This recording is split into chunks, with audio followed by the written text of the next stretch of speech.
PaperX destroyed RRQ 2-zip last night, and it's all thanks to one man, and that's Chamer. Riot basically destroyed every other Sentinel, making this guy probably the best in the class right now. And while yes, he was a big contributor to the success, I'd also have to say that starting both halves down 0-4 and 0-5 is probably not going to win you many games. So we're going to be taking a look at Bind, and we're going to start with Pistol Round. Take a look at the map, and you'll notice something interesting about RRQ setup. They're starting 3 people in spawn. You're going to see Brimstone join them in a second, because on Bind, you want to try and make sure that you have this right stack on the right site, right? So normally you see teams set up in a 3-2, where the 3 will normally be where they've last seen the offense. But by having 3 people starting to spawn, you can kind of hedge your bets early on which site you think it's going to be, and you're going to see that because Chamer's playing in a safe spot on top of truck with a TP back site, that he can get one, get out, and then immediately flood back in with his team. Getting the most out of this agent. Nobody home here.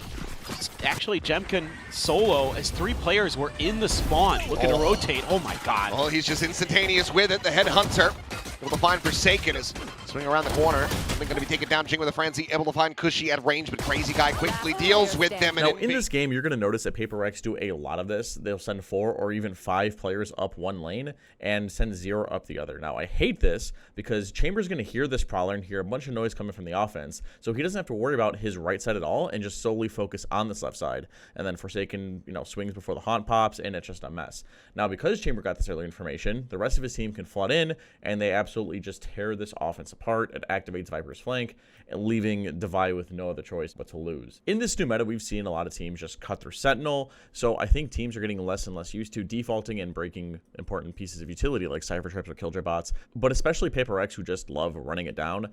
They're not a team to play slow. And on a map like Bind or even Split, where you're running double duelists, you want to slam sites as fast as you can, and as soon as the defense tell you that, hey, we can actually stop your hits, and they do, that's when you want to start playing slow. But PaperX don't do that. This round, there were 5 manning up short, and let's see how that works out for them.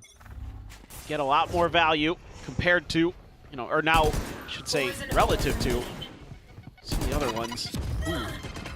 Just a little bit of damage.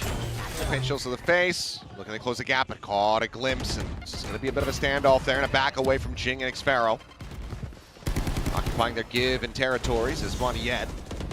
Trying to see if he can catch somebody in transit over towards Lamps, but he cannot. Devi, however, through the smoke, I believe, able to dispatch Crazy Guy. So smoke's out of the equation. His rifle around the back going to be noted.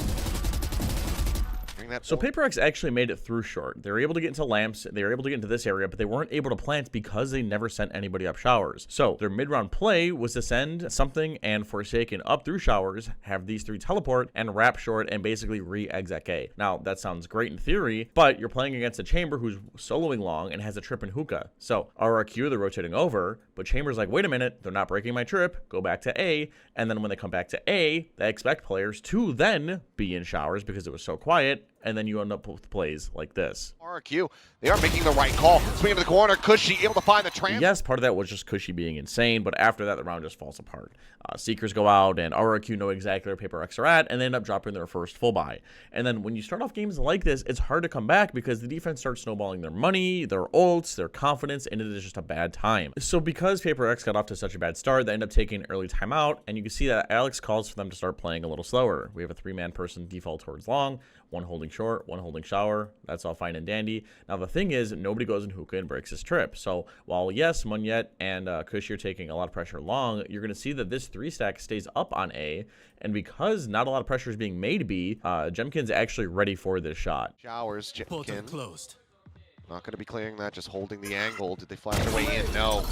Now, something else to keep in mind is that PaperX also aren't a team to throw any fakes out. So RRQ did a very good job at knowing that when they get pressure somewhere, that's where the hit is usually ending against PaperX. So as soon as Chamer takes his shot, you see these 3 about to start to teleport. And when they get to shower, they're going to crunch with Chamer, and absolute chaos follows. Teleport taken. Moniette arriving from behind. The showstopper going to be drawn in and up and over the top. They land right next to each other, but Moniette's only able to find the draw, get the follow-up on a Forsaken as well.